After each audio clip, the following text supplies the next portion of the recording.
I'm Muchaneta to Napel, and I'm here at Munich Fabric Start in the innovation hub called the Key House. I'm super excited about my next guest. Her name is Jasmien. Have I said that correctly? Jasmien, but almost. Jasmien. Yeah, I've got a habit of calling her Jasmine, which is how we pronounce the name in the UK. But obviously, you're from Brussels, no, Antwerp, yes. and they say Jasmien. Jasmien. There we go. So I'm here with Jasmien, and me and Jasmien, we've known each other for a while, right? Mm-hmm, yeah. I was working with you on Fashion Talks, when you guys kindly invited me to be part of. Yes. So how have you been? What's going on? I know you've left Fashion Talks now. Yes. So what have you been up to?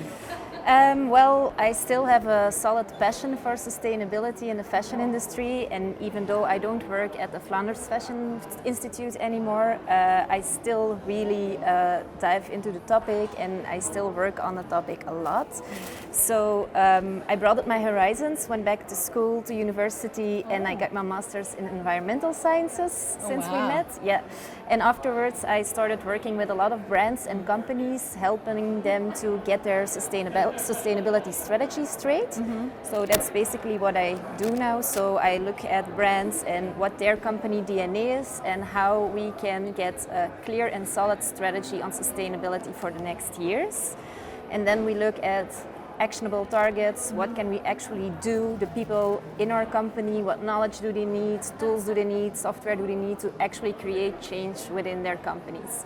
So yeah, that's mainly the work I do with the fashion professionals in Belgium. And it's very exciting, because I think that what you're doing, we need that, because when you kind of come up with a complete blanket approach to, say, sustainability, you're not taking into account how other companies run it like on an individual basis. So the fact that you go in and you look at their DNA and you make like a decision of like, okay, this is what you guys need to do in order to be more sustainable, it makes it a lot more of a tailor-made approach to sustainability, right? It's correct, because we have a lot of frameworks, and we heard about the SDGs, and we heard about circular economy, and we know there's a lot of policy, but like, what does it really mean to me, and how can I make it applicable to my brand? That's the question we ask.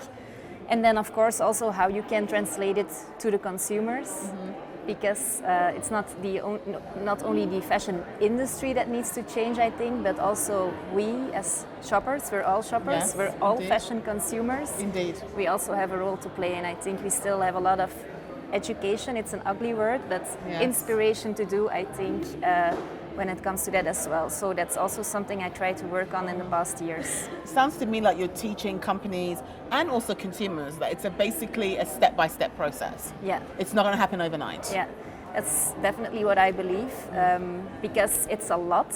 It's a really complex topic, and I believe that we have to try and make it as easy as possible by translating this really complex, big issue into a message an 8-year-old can understand. That's why I also wrote a children's book starting from 8 years old to explain how fashion is being made, like all the steps that are into just creating one t-shirt, for example, the water we need, where it's produced, it travels all around the world. If you already know what's behind it, the value chain behind it, then you look at fashion differently. You see the value of fashion, and that's, I think, something. It's a small step. If we evaluate our clothes, if we look at it differently, it's a really small change in our mindset, but it changes a lot, I think, if we all would have this kind of little change. I mean, I like the fact that you've mentioned that you wrote a book, because I think when most of us think about sustainability, we focus just on one thing, like, oh, we're going to make sure companies know how to be sustainable, or we're going to make sure consumers know how to be sustainable. But we're not thinking about the future, which are the kids, right? How can we teach them what being sustainable is? What the clothes that they're wearing had to go through to end up with them wearing it. I mean, we have to teach them. Yes. I mean, when are we going to teach them? When they're 20-somethings? At that point, they're pretty much cooked. So to prevent them adopting what we are trying to eradicate from the consumers today, you need to educate them at a young age. Yes. So what was the response on your book? What we noticed is that it's really important that you don't finger point too much. I have the same approach when I work with companies or with kids from 8 years old. I don't believe that we should say, you cannot do this anymore. It's a negative way of phrasing, but if you inspire. It's the book is with a lot of illustrations and colors, and it's fun, and it gives you tips and tricks on what you can do with upcycling and maybe waste you have in your closet and make some arts and crafts with it. So we get good responses to that because if you want to create change, if I say to you, you have to watch the documentary, and if you do, you'll become vegan, you're not really attracted to watch the documentary because you already feel it's not going to be fun, it's going to be sad, and I really don't want this, and I truly believe that we have to push positively, and I think that's why the book gets some good reactions as well. I think if you take the approach of, okay, I know you do it like this, but have you heard this is other way of doing it? Yeah. So it's not saying that what you're doing is wrong per se. Yeah. It's more saying there's another option. Yes, and the option is yours. You know, in the book also, we never say you should do this. We show you how clothing is being made and what the impacts are, and it's your decision to act or not act on it. You know? To understand what you shouldn't be doing. Let it be something that it happens automatically yourself. Something let to the penny reflect drop on. yourself. Yeah. Okay, I like that approach actually. So is the book available to buy? Yeah, the book is at this point only available in Dutch, in my mother language, but I hope it will be translated soon. So it's called Do Pants Grow on Trees, but then in Dutch. So it's a good thing my husband's Dutch, so he can read it to the kids, right? Yeah, definitely. Yeah, because I know I can't read it, but I like the idea, and I think that hopefully it inspires other experts like yourself to also write books that educate the younger generation about what responsibility means in terms of sustainability and their purchasing power as well, really, isn't it? So what else are you up to in terms of like working, because you work for yourself now, right? Yes. Very scary thing, right? Definitely, but also really fun thing to do.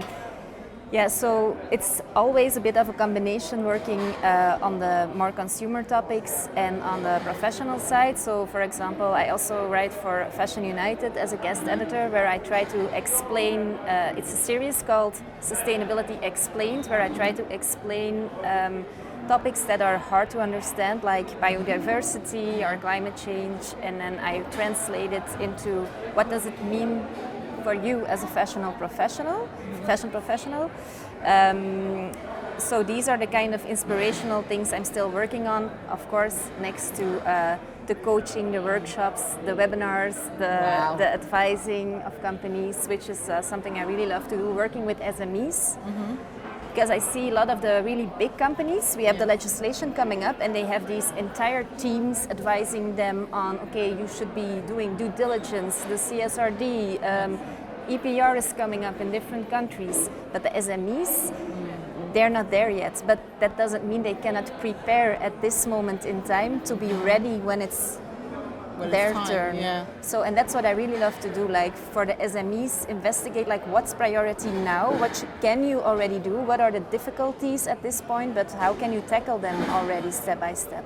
I mean, I think that when you say something like this, it makes me feel like the government should really play a key role in providing free information to SMEs. Yes. So, because they, like you said, they haven't got the money behind them to have a team working on it, to prepare them. And so why do we not have a helpline for them? I really agree, because I'm really big fan of the legislation that's coming up, because I was always asking for a level playing field and more legislation, and we need to push the industry. But now my fear is that we're catering it to the big players, and it's a bit sad that the fashion creatives, the small companies, I know it's not by purpose done this way, but for them, I feel we cannot leave them out. We cannot forget the SMEs, who are these creative players that are the core of Europe's fashion industry in the end, I think. So yes, we should have a lot of free resources and tools to support the SMEs. I think so too. I mean, I gave a talk in Stockholm, I think January, and we were talking about legislation. And a lot of the people that were in the audience were like, I'm a small company, how am I supposed to comply? And I was saying, well, there's like tech solutions out there that will make it easier. And they were like, but how do I even access that? Yes. I don't have the money. Yeah. You know? And often they also don't have the capacity to put even one person on the topic, and then you have all these different struggles because you have something to do on the materials, on the end of life, on the design. You have to do the data collection, you have to become more professional in the data gathering and reporting, and it's so much that they just don't know where to start at sometimes. So yes, I mean, for me, it's kind of like if I was an SME and you're telling me to open the boot of the hood of my car and fix it. And I'm looking at all these wires and knobs and I'm thinking, I don't even know where to begin, right? So we're kind of making SMEs be in a position where they just don't even know where to begin. Like, where do I begin? So I think in Germany they actually have a help desk for companies. I'm not 100% sure. I interviewed somebody who mentioned something along those lines. So if they do, then they're very progressive, and I think that countries need to also adopt this. More countries need to adopt this to help make sure that these companies don't fall through the cracks, right? Definitely. Because there's not enough people like you. There is not enough use to basically assist companies, and it's a very complicated place to be. You've got to really understand a lot in order to actually be of use to these companies. You almost have to study to understand, and that's we cannot ask that from all companies. I think. You cannot ask them because they already have a lot already on their plate. Yeah, definitely. So what do you see happening in the future in terms of sustainability? Do you see it becoming a level playing ground because of legislation? Do you see the fashion industry actually progressing at a much more faster pace than we have been progressing? Do you hope to see technology in a kind of an innovation playing a role in helping industry kind of do better? I mean, what do you see happening in the next 5 years? I feel that the past 5 years we speeded up tremendously. I feel like we were in a hibernation mode for quite some time, and then all of a sudden the entire industry woke up and was like, okay, now is the time to act. And everyone... I think it was COVID. Thank you, COVID. Could be. It was, you know what it is when there's a crisis? Yeah. We need a good crisis. Yeah, a good crisis. Right? When there's a crisis and we have no choice in the matter, we get things done. Yeah, definitely. And then when the crisis goes away, then we go back to our what we're comfortable with, right? Yeah, it is a case. So I think we saw a lot of movement and people want to act now. Companies want to act, but often don't know how yet. Yes. And people will play an important role, change management will play an important role, like getting everyone aligned and working in the right direction, because it takes knowledge, it takes energy to educate yourself, to be inspired and informed. That's one thing, we need people, but I do believe technology will also play an important role in speeding up the transformation. By the way, my agency is called MASJIEN, which is actually a reference to the Luddites, who were back in the 1800s when we saw the industrialization of weaving in the UK. A lot of the workers, they stood up and they started burning machines and they started burning entire production facilities because they were scared of their jobs.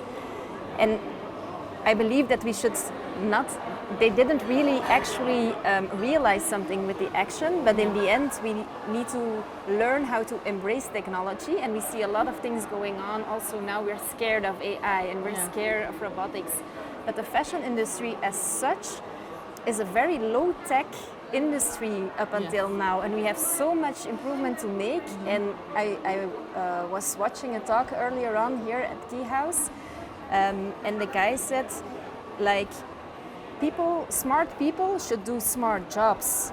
It's the repetitive work that we can easily let be done by robots. Was it an older gentleman? Yes. I had him on here and he said exactly what you said. He was like, why do you want to keep doing repetitive work when we can get robots to do better and you can get a better job that pays you better and it makes you think as well? So I do believe in embracing technology and see where it can take us and push us even faster than we did in the past 5 years, I think. I think what you said about back in the olden days when they were introducing new types of technology, people burnt them down because they were afraid they would lose their jobs. I think that if you were to fast forward to today, obviously they're not burning anything down, but the burning is not investing in it. Yeah. And by not investing in something, you are typically burning it Yes. down because you're making sure that it never succeeds. Yeah, you're ignoring it, and it's Yes. also denying it exists or Yeah. not embracing it. And by not giving it attention and putting money in something that could actually help the entire industry. Yeah, Because we're talking about the entire industry, not just the brands. yes, that's true. How can we do that? Yeah. It's by investing in it. Yeah. So it's like they're not burning it, but they're Yeah, burning it. Yeah, agree. But it's a good point. We definitely need, it's not only the brands, it's also more cooperation throughout the entire value chain Indeed. that we need. But I think we already made a lot of progress on that as well in the past years. So you are here for the first time Yes. at Munich Fabric Start. We're so happy to have you. Yeah. I mean, an expert like you is very rare to find. I think there's going to be more of you Yeah. in time as we grow as an industry. So how are you finding the show so far? You just said you went to a talk. Yeah, I really love to talk about the robotics. I thought it was amazing. But I also discovered the Innovation Center, where are all these upcoming innovations from smaller and upscaling companies. I think Yes. it's really interesting to follow up on that. Yes. We see that these developments are already taking place for quite some time, and sometimes it goes a bit slow. I'm someone who doesn't have a lot of patience, but I feel that if we want to move further, we do have to have a lot of patience, because these kind of innovations, they keep on moving and growing in the right direction. And I also visit the fabrics fair, and then especially the more sustainable materials. Yes. So it's good that we have a separate corner with the sustainable fabrics that are already in the market now, or the more low impact materials Yes. that are available. It's still a small part, I think, but it's good that it gets attention and a separate. And it grows. Yes. And I think that's what's important about the Key House and what we have here. It's about presenting and inspiring Yeah. through innovation. Yeah, then So it's you're- not about forcing the textile Yeah. industry to change. It's more like, have you looked at this? Yes. Have you seen that? Look at this option. What do you think? You know, Then, because yeah. even their feedback is important, right? Yes. Then the mission is accomplished, I think. There you go. Thank you so much for finding a moment to sit down and talk with me. Thank you for having I me. hope that you come and see us again next season. We welcome you and your knowledge. And you're going to be on stage later. Yes. Thank you very much for Yes. having me over. So. You're most welcome. Thank you.